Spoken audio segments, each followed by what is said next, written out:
रात में जब हम मूर्छित होते हैं, यानी कि जब हमें नींद घेरती है, अगर सोने से पहले सोते सोते हरि का नाम लिया जाए तो फिर हमारी रात खतरे में जाने वाली नहीं है। सारे संकट समाप्त हो जाते महाराज। गाड़ी में चढ़ने से पहले, भोजन करने से पहले, जगने के बाद में, सोने के पहले, कपड़े पहनने से पहले, नहाने से पहले अगर एक बार अपने गुरुदेव को याद किया जाए तो सारा झंझट ही समाप्त हो जाता है। हाँ, गाड़ी में चढ़ने से पहले भगवान को याद कर लो। वस्त्र डाल रहे हो शरीर में, भगवान को याद करो। आभूषण सजा रहे हो, श्रृंगार कर रहे हो, भगवान को याद करो। मेरी गारंटी है, भगवान को याद करके सिंदूर भरने वाली महिला हमेशा सिंदूर वाली ही रहती है। हाँ?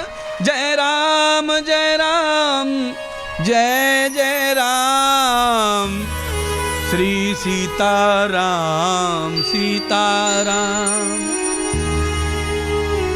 काम आएगा इशारा इंद्रदेव महाराज की बताई हुई बातें जीवन भर काम आती हैं महाराज। हम रहे न रहे पर बातें रहेंगी, ज्ञान रहेगा, विज्ञान रहेगा, आचरण आप करके देखिए इसका अनुभव।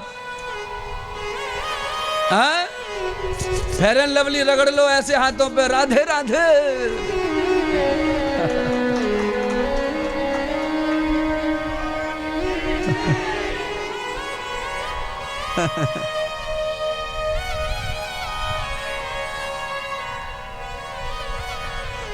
आप बोले महाराज मजाक करो। नहीं नहीं नहीं नहीं, मजाक नहीं करते। पंडितों को बुला लो, साधुओं को बुला लो। जब किसी के तिलक लगाया जाता है तो मंत्र बोला जाता है। स्वस्ति न इंद्रो वृद्धश्रवाः, स्वस्ति न पूषा विश्ववेदाम, स्वस्ति नस्तारिक्षो अरिष्टनेमि, स्वस्ति नो बृहस्पतिर्दधातु। 4 बार स्वस्ति स्वस्ति बोलकर तिलक लगाया, चावल लगाए, और 4 बार स्वस्ति न इंद्रो वृद्धश्रवाः। जिस प्रकार इंद्र का कल्याण हुआ, स्वस्ति न वृद्धश्रवाः, स्वस्ति पूषा विश्ववेदा। सारे विश्व का कल्याण करने वाले जो वेद हैं यश को प्राप्त हो रहे हैं, ऐसे में यश को प्राप्त हो जाऊं, मेरा कल्याण हो जाए। ऐसा कौन कहता है? तिलक लगाने वाला ब्राह्मण कहता है यजमान के लिए मंत्र बोलते समय। हालांकि मंत्र का अर्थ ब्राह्मण को नहीं पता है, ये इंद्रदेव को अकेले को आता है और किसी को नहीं आता है। स्वस्ति पंथा मनुचरेम सूर्या चंद्रमसाविव, पुनर्धरिता घृता जानता संगमे मही। सूर्य और चंद्रमा की तरह मेरी कीर्ति होवे, ऐसा पंडित जी यजमान को कहते हैं तिलक लगाते समय मंत्र बोलकर। इसीलिए महात्मा इंद्रदेव कहते हैं खाते समय, सोते समय, नहाते समय, पहनते समय, सजते समय अगर मंत्र उच्चारण होगा गुरुदेव का तो श्रृंगार सजा रहेगा। श्रृंगार कभी पहुंचना नहीं पड़ेगा, कभी उतारना नहीं पड़ेगा। मेघनाथ की पत्नी सुलोचना आज श्रृंगार कर रही थी 4 बजे, भगवान का नाम नहीं लिया, रात को पहुंचना पड़ा। सुलोचना को श्रृंगार पहुंचना पड़ा। पतिव्रता, जिसका पति पत्नी की आज्ञा के बगैर मर नहीं सकता, ऐसी पत्नी का पति होके भी आज्ञा बिना ही मर गया। क्यों मर गया? आज सुलोचना से गलती हो गई है। श्रृंगार करते समय हरि का नाम नहीं गाया, राम का नाम नहीं गाया, इसीलिए राम के ही भाई ने मारू दिया, राम के ही भाई ने मार डाला।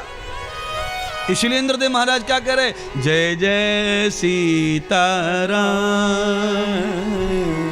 जय जय सीताराम, जय जय सीताराम।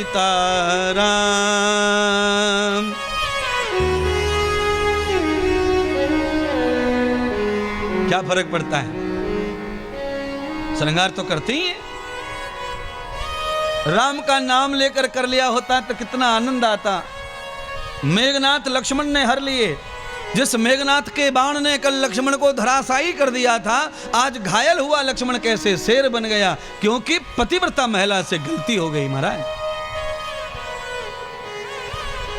और गलती का दंड भोग लिया, विधवा हो गई महाराज। लक्ष्मण क्यों नहीं मरे? क्योंकि उर्मिला राम के नाम का ही टीका लगाती है रोज।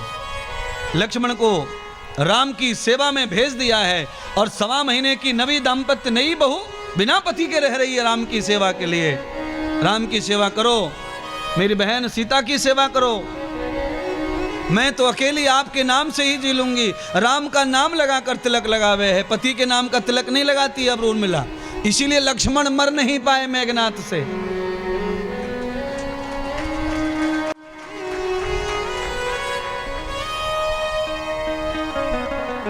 हम श्रृंगार में आधुनिक हो जाते हैं तब धोखा हो जाता है। श्रृंगार तो पति के लिए स्त्री को करना चाहिए। बिना पति के श्रृंगार करना जो है स्त्री के लिए शोभित नहीं है। बिना पति के अगर कोई महिला कोई कन्या श्रृंगार करती है तो वो स्त्री नहीं, कन्या नहीं, कलाकार है। क्या है वो? कलाकार। कलाकार। कलाकार है वो। क्यों? पहली बार श्रृंगार पति ही करता है यज्ञशाला में, पति के मंडप में। फेरे करता है, सप्तपदी होती है, 7 फेरे होते हैं। फिर सोने का सिक्का लेकर के पहली बार माथे पर रंगता है, लाली लगाता है, कुमकुम लगाता है। उसके बाद स्त्री को फर्ज, स्त्री का धर्म बनता है कि वो पति के नाम का रोज श्रृंगार रचाए। पर उससे पहले अगर कोई रचा रहा है अपनी शोभा के लिए तो वो कला है। उससे मति भंग तो होगी पर मति की गति नहीं होगी महाराज।